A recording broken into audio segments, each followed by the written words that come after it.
68వ లేఖ.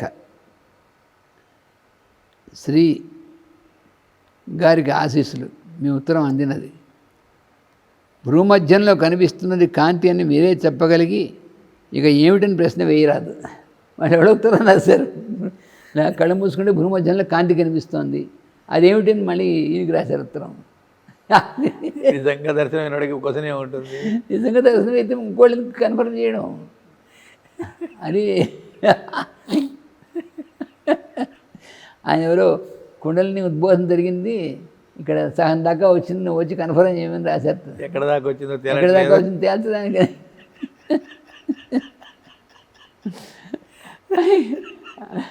నువ్వు వచ్చి చూసి కన్ఫర్మ్ చేయండి, నేను రావక్కర్లేదు, మీకు అవ్వలేదని తెలిసింది దీన్ని బట్టి అని. ఎందుకంటే ఇంకోళ్ళు కన్ఫర్మ్ చేయాలంటే మీకు ఏం కాలేదని అర్థం అని రాశారు. ఇక బాధగా ఉందని కూడా అంటాడు.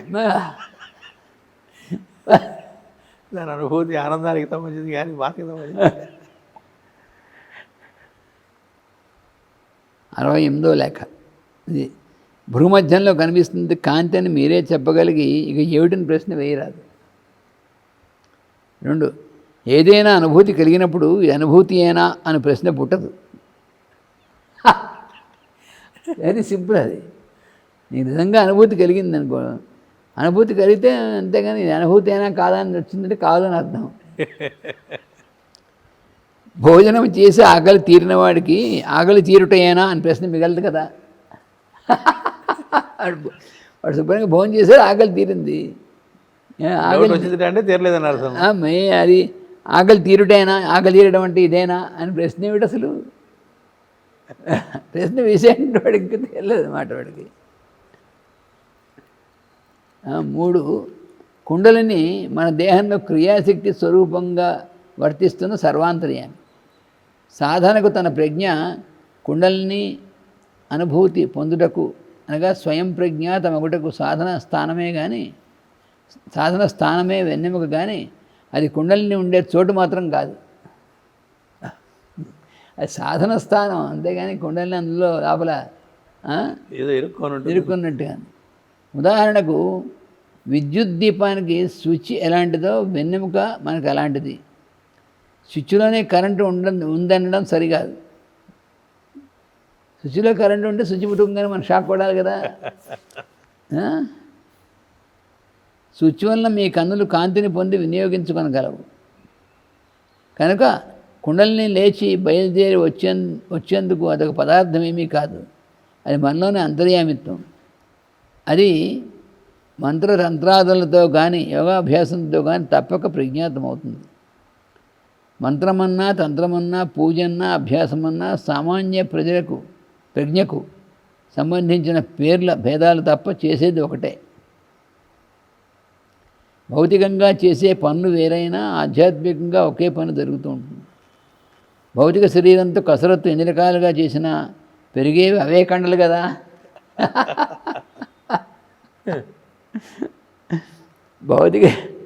భౌతిక శరీరంతో చేసే పనులు వేరైనా ఆధ్యాత్మికంగా ఒకే పని జరుగుతూ ఉంటుంది. భౌతిక శరీరంతో కసరత్తు ఎన్ని రకాలుగా చేసినా పెరిగేవి అవే కండలు కదా అంటున్నారు. 4, కుండలిని శాస్త్రారం అనే పేర్లతో యోగికి ఏ విధమైన సంబంధము లేదు. కనుకనే పతంజలి యోగసూత్రాల్లో కానీ భగవద్గీతలో కానీ కుండలిని సహస్రాము వంటి పేర్లు మచ్చకు కూడా కనిపించవు. ఇక చిల్లరి గ్రంథాల ప్రసక్తి అక్కర్లేదు. చిల్లరి గ్రంథం పానీయం తీయగా ఉండడానికి కావాల్సిన జిహ ఒక్కటే తప్ప ఆ పానీయం తయారు చేసిన వారి అడ్రస్ కాదు. మనకి మంచి చక్కగా ఏదో సుగంధి డ్రింకో లేకపోతే ఏదో ఇచ్చారనుకోండి, తాగుతుంటే హాయిగా మనకి బాగుంటుంది. పురస్సరంగా ఉంటుంది. అంతే. అంతేగాని ఇది ఎవరు తయారు చేశాడు, వాడి అడ్రస్ ఏమిటి, అది ఎందుకు, దానివల్ల ఉపయోగం ఉంది? ఎన్ని యోగాల పేర్లు మార్చుకున్నా మిగిలే విషయం ఒక్కటే: అహింస, శాంతి, పరోపకారం, సర్వజీవ మైత్రి, తన్మూలమున ఆత్మ అనుభూతి. ఇందులో ఈ కొద్ది అంశాలే ఏ మార్గంలో అయినా తిరుగా బొరగా బోర్లా చెప్పబడుతూ ఉంటాయి. అటు నుంచి ఇటు ఆర్డర్ మరి చెప్తారు తప్ప ఇంకెంతకంటే ఏం లేవు. ఇక ఆ యోగము, ఈ యోగము, ఊర్ధ్వగతి, అధోగతి, కుండలిని, షట్చక్రాల జాబితా, సంకల్ప సమాధి, బీజాక్షరాల గుడింతము అనంతంగా పెరిగిపోవడానికి కారణం పై చెప్పిన కొద్ది అంశాలను సూటిగా ఆచరించుకునే ఓపిక లేకపోవడము, ఇంకా బుద్ధి పుట్టే స్థితి మనకు రాకపోవడం మాత్రమే. ఆచరణలోకి దిగడానికి బుద్ధి పుట్టకపోవడమే తప్ప అందులో దిగిన వాడికి వీటితో ఏం సంబంధం లేదు, డైరెక్ట్. అందుకే యోగికి కుండలుడికి సంబంధం లేదని చెప్పారు. మామూలుగా వెంటనే వినంగానే అసలు ముందు కుండలిని శాస్త్రాన్ని పేరుతో యోగికి ఏ విధమైన సంబంధం లేదు అన్నారు. అసలు అది అంటే వాటి గురించి నా నాలెడ్జ్ చాలా తెలిస్తే వాళ్ళని యోగి అనుకుంటుంటారు తెలుసుకున్న వాళ్ళు. అవును. అందుకని దానికి దీనికి ఏ సంబంధం లేదని చెప్పారు. ఇది చాలా పెద్ద లెటర్. ఎందుకంటే దీని అవతల వాళ్ళు లెటర్ రాసిన వాళ్ళు పెద్ద జాబితా రాశారు. క్వశ్చన్ ఆన్సర్స్ చాలా ఇచ్చారు. అందుకని దానికి ప్రతిదానికి పాయింట్ పెట్టి ఆన్సర్ ఇచ్చారు. అది 5వ పాయింట్. తురీయ స్థితినిగా ఎలా ఉంటుంది అనే ప్రశ్న. తురీయ స్థితి అనగా ఎలా ఉంటుంది అనే ప్రశ్న నశించిన స్థితి. ఇది ఆ లెటర్లో తురీయ స్థితి అంటే ఎలా ఉంటుందని ప్రశ్న వేశారు కదా, ఆ ప్రశ్న నశించిన స్థితిని తురీయ అంటారు. అనుభూతికి సంబంధించింది కాబట్టి ప్రశ్నలు ఉండవు అసలు అక్కడ. సంగీతం వింటూ ఒళ్ళు మర్చిపోయినప్పుడు ఆ క్షణాల్లో ఒళ్ళు ఎలా ఉంటుందనే ప్రశ్న అటువంటిది. అది ఒళ్ళు తెలియని స్థితి కదా, అది తెలియని స్థితి. అది మీరు ఆచరించే పరోపకారం వలన కలిగిన ఆనందంలో అది పరోపకారాన్ని మర్చిపోయాడే తురీయ స్థితి.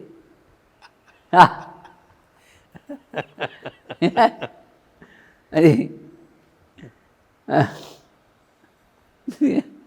మామూలుగా అంటే తురీయ స్థితి అంటే ఎవరైనా క్వశ్చన్ వేస్తే ఎన్నో గ్రంథాల్లో అన్ని కోట్ చేస్తూ కొన్ని పేజీలు దాన్ని ఇలా చెప్పారు, దీనిలో అలా చెప్పారు, అంత కూడా ఏం అర్థం కాక ఎందుకు వచ్చిన కూడా ఆపేస్తాడు.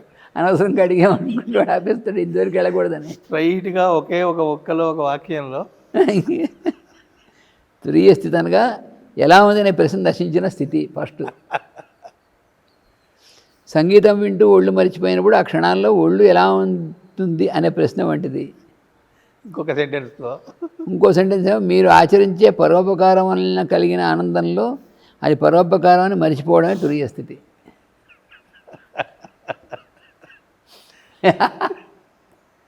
ఆ అనుభూతిలో ఉన్నవాళ్ళు కాబట్టి ఆటోమేటిక్గా అది వెంటనే ఈజీగా చెప్పేశారు. ఈజీగా చెప్పారు, యువతల వాడు కూడా ఈజీగా అర్థమయ్యేట్టు. అంటే ఈజీగా చెప్పగలుగుతారు కొంతమంది, వినేవాడికి ఈజీగా అర్థమయ్యేట్టుగా చెప్పారంటే తనకు అనుభవంలో ఉన్న ఉదాహరణలో నుంచి అతనికి చెప్పడం. ఇంకా 6వ క్వశ్చన్. సమాధి స్థితి అనగా బయటికి లోపలికి భేదం నశించడం.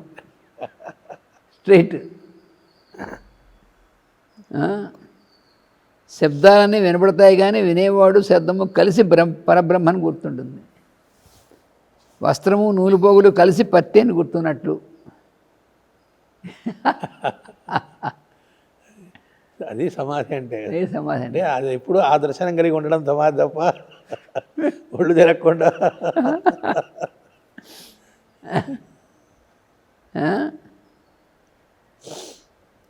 అది ఫస్ట్ సెంటెన్స్ ఏమో సమాధి స్థితి కనుక బయటికి లోపలికి భేదం నశించడం, అది ఫస్ట్.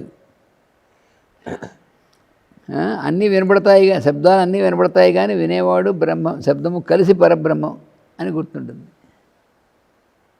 వస్త్రము నూలుపోలు కలిసి పత్తి అని గుర్తున్నట్లు, అది సమాధి స్థితి అంటే. ఇక 7వ ప్రశ్న. ఇక సమాధి సవికల్పము నిర్వికల్పముగా విడదీయగలగడం సమాధి లేని స్థితిలో తీరుబడిగా పతితో ఒత్తులు చేసుకోవడం మరి అసలు మరి ఈ దారుణంగా ఆ పండితులు ఎవరైతే విడుదల చర్చోపచర్చలు చేసుకుంటారో వాళ్ళకి తట్టుకోలేరు కదా, ఒళ్ళు పడిపోతారు. తీరుబడిగా పతితో ఒత్తిడి చేసుకుంటారు. తీరుబడిగా కూర్చొని పతితో ఒత్తులు చేసుకుంటారు. టెరబుల్ ఎగ్జాంపుల్ మరి అది ఆ స్థితిలో లేని వాళ్ళు అసలు సమాధి అంటేనే బయటికి లెవెల్కి భేదం లేదంటే సింపుల్ డైరెక్ట్గాను. దాంట్లో మళ్ళీ ఈ సవికల్ప సమాధానం నిర్వికల్ప సమాధానం అనేటువంటిది ఎలాంటిదంటే సమాధి లేని స్థితిలో ఉన్న స్థితిలో ఎలాగేమీ ఉండవు. సమాధి లేని స్థితిలో తీరుబడిగా పతితో ఒత్తులు చేసుకోండి.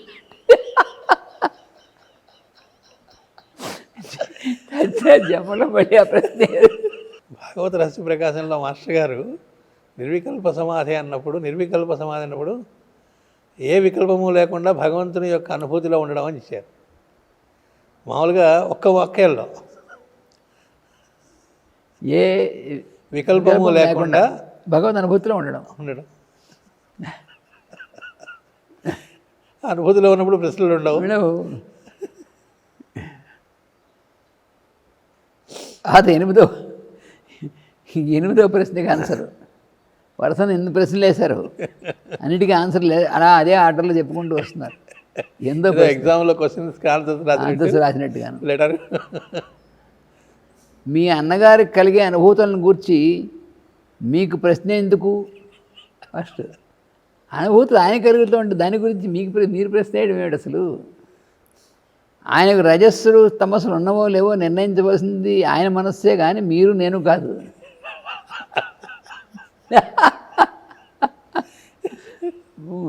ఇంకోళ్ళకి రజస్తమస్సు ఉందో వాడి మనసు నిర్ణయించుకోవాలి. ఇంకొకరికి మార్కులు వేయడం భగవంతుడు ఒక్కడే చేయవలసిన పని. ఈ విషయంలో పరాధికారం పైన వేసుకొని రాదు, అది పరాత్పరాధికారం.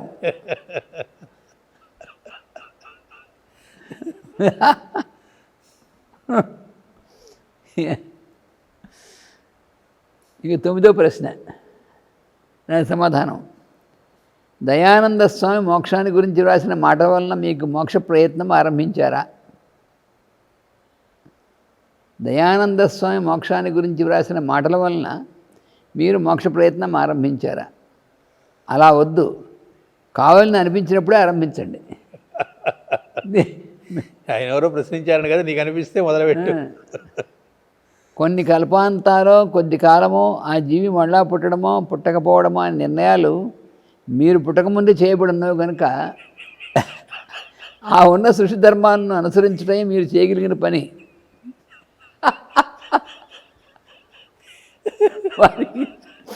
అవి ఎప్పుడో భగవంతుడి సృష్టిలో నిర్ణయించబడి ఉన్నాయి. అవి ఎప్పుడో మనం ముందే చేయబడినటువంటి దాని గురించి వాటి గురించి మనం చేసే మనం ఇప్పుడే మార్చడానికి వీల్లేదు కదా. అది కొద్ది కాలమే అయితే మీరు కూడా చేయగలిగినటువంటిది ఏమీ లేదు. అది కొద్ది కాలమే అయితే కూడా మీరు చేయగలిగినది ఏం లేదు కదా. కనుక మోక్షాన్ని గురించి ఎవరికి ఏ అభిప్రాయం నుండి లాభం లేదు.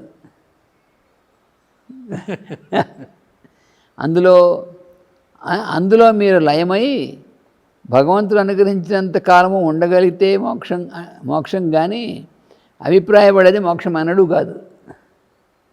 అది అనుభూతికి సంబంధించి కానీ అభిప్రాయానికి సంబంధించింది కాదు కదా, అదే వచ్చింది. కనుక సృష్టిని గురించి మోక్షాన్ని గురించి సలహాలు మన మనసులో పెట్టుకుని ఇప్పుడేమి లాభం లేదు. వాటిని పరిత్యాగం చేస్తేనే మోక్షం వస్తుంది. అనవసరంగా నానా పుస్తకాలు చదివితే ఇట్లాగే ఉంటుంది. ఊరికి బోల్డని పుస్తకాలు దాని గురించి చదివేసి మోక్షం గురించి పుస్తకాలు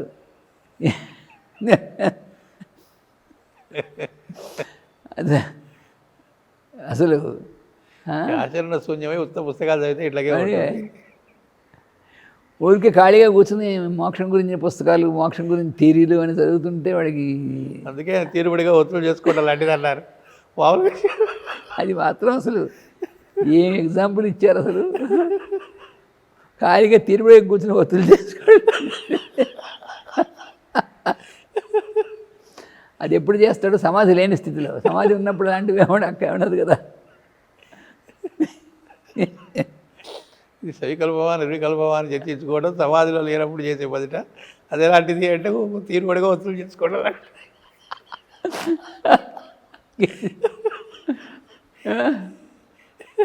తీరుబడిగా వసూలు చేసుకోవడం లాంటిది.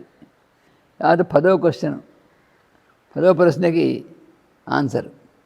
యుద్ధంలో తన శరీరాన్ని సమర్పణ చేయడానికి సిద్ధపడతాడు కనుక జీవుడిపై ప్రీతి అనే బంధం తెగేందుకు అది ఒకటే మార్గం. ఎన్ని తెలుసుకున్నా మిగిలిన మార్గాల్లో ఈ బంధం తెగడం కష్టం. కనుకనే ఇన్ని వేల సంవత్సరాల్లోనూ భగవద్గీత అర్జునుడికి ఒకటికే సత్యంగా సిద్ధించింది.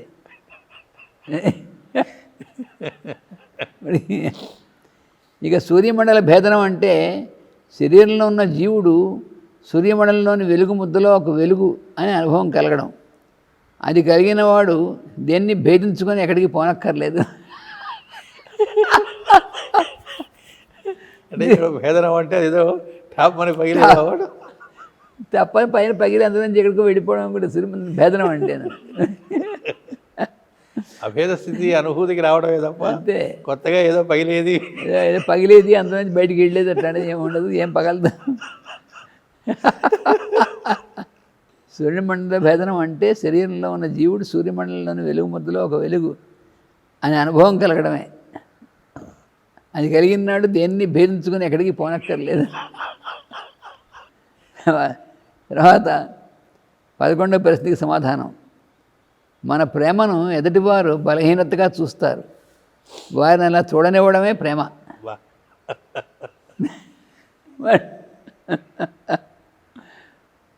వాళ్ళు మన బలహీనతగా చూస్తారు, వాళ్ళని ఏమనుకుంటూ చూడనివ్వడమే నిజంగా మన ప్రేమ అంటే. వారి స్వార్థానికి ఉపయోగించుకుంటారు, అలా ఉపయోగించుకోనివ్వడమే ప్రేమ. భగవంతుని శరీరమైన పృథివ్యాపస్తేజో వాయురాకాశాలని మనం మన శరీరంగా యోగసాధనంగా మోక్షంగా ఉపయోగించుకుంటున్న స్వార్థం కాదా? అలా ఉపయోగించుకొనిస్తున్న భగవంతుడు ప్రేమమయుడు. ఇంకా అది హయ్యెస్ట్. అది మొత్తం అంతా భగవంతుడిదే. మరి జీవులందరం ఉపయోగించుకుంటున్నాం కాబట్టి ఆయన ఏం చేస్తున్నాడు? ఉపయోగించుకొని ఇస్తున్నాడు. అంటే ప్రేమ ఎవరిది? భగవంతుడిదే. ఇంకా అంతకంటే హయ్యెస్ట్ ప్రేమ ఇంకేముంటుంది? అంటే ఇంక అసలు అర్థం కావడానికి ఏం లేదు అసలు. జీవితానికి ఒక్కటి చాలు ధ్యానం చేసుకోకూడదు, దాన్ని అనుభూతిలోకి తెచ్చుకోవడానికి. అంతే. మన ప్రేమను ఎదుటివారు బలహీనంగా చూస్తారు, అలా చూడనివ్వడమే ప్రేమ. సింపుల్. స్వార్థానికి ఉపయోగించుకోనివ్వడమే ప్రేమ అని ఊరుకోలే. వెంటనే ఎగ్జాంపుల్ మనకు కనెక్ట్ అవ్వడానికి భగవంతుడు పంచభూతాలు, ఆయన దేహంలో భాగాలైన పంచభూతాలు మనం మన స్వార్థానికి ఉపయోగించుకుంటుంటే ఆయన ఉపయోగించుకొని ఇస్తున్నాడు. అదే ఆయన ఎక్కువ ప్రేమ. 3 సెంటెన్స్లు. తర్వాత 12వ ప్రశ్నకి సమాధానం. వైద్యం చేయించుకున్న వారు దూరంగా తొలగిపోకూడదని శాసించడానికి మనకు అధికారం ఎవరిచ్చారు? వాళ్ళు మన కన్నులకు రోగులుగా కనిపించడం మన దృష్టి దోషం కావచ్చు. మనల్ని పరీక్షించడానికి వచ్చిన వాసుదేవుని లీలా స్వరూపాలు ఈ రోగులు అనే వివేకం పుట్టాలి. కాకపోతే వైద్యంలో మనకు ఫలాపేక్ష ఉండడంలో తప్పు లేదు. మనకు రావలసిన ధన కనుక వస్తు వాహనాదులను ఫీజుగా ముక్కు మీద గుర్తి పుచ్చుకోవచ్చు. దాని మీద అపేక్ష లేనివాడు సిద్ధుడు, వసూలు చేయలేనివాడు దుర్బలుడు. ఎక్కువ చోట దౌర్బల్యం వైరాగ్యంగా చలామణి అవుతూ ఉంటుంది.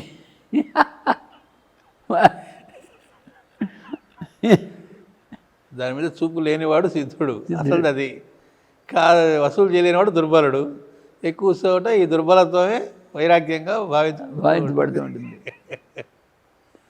అంటే వైరాగ్యం అంటే దుర్బలుడికి లక్షణం అనుకుంటున్నాడు అనమాట.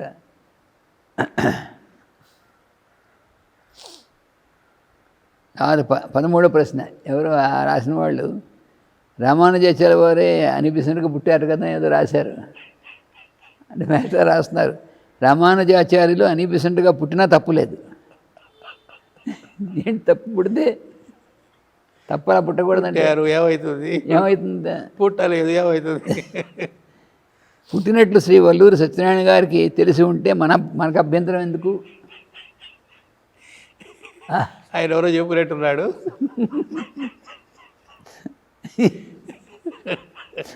ఆయన చెప్పింది ఏమైనా చేసేది వారు చెప్పింది ఏమైనా ఆచరించాలని సిద్ధం ఉంటే మానేసి అది మానేసి ఆయన అనిపిస్తుందిగా పుట్టాడా లేదా అంటే పుడితే ఏం పుట్టకపోతే. అది 14వ ప్రశ్న, 14 ప్రశ్నలు వేశారు వాళ్ళు ఉత్తరంలో. 14వ ప్రశ్నకి సమాధానం: మంత్రానుష్ఠానము యోగమునకు ఒక అంగము, మిగిలిన సమన్వయము ప్రత్యక్షంగా పొందవలసిందే. జూన్ మొదటి వారం నుండి నేను ఐరోపా ఖండంలో పర్యటన చేస్తూ ఉంటాను కనుక మీకు దొరకను, శ్రమపడవద్దు, ఆశీస్సులు. ఎందుకంటే ఉత్త ప్రశ్నలు పుట్ట తప్ప ఎక్కడ ఆచరణ లేనప్పుడు వచ్చి క్వశ్చన్ వేయడం వల్ల ఉపయోగం కూడా లేదు. ఇక ప్రత్యక్షంగా కూడా వచ్చి ప్రశ్నలు వేయడం ఎందుకు? ఇంకా నేను దొరకనని కూడా చెప్పారు, కారణం కూడా చెప్పారు.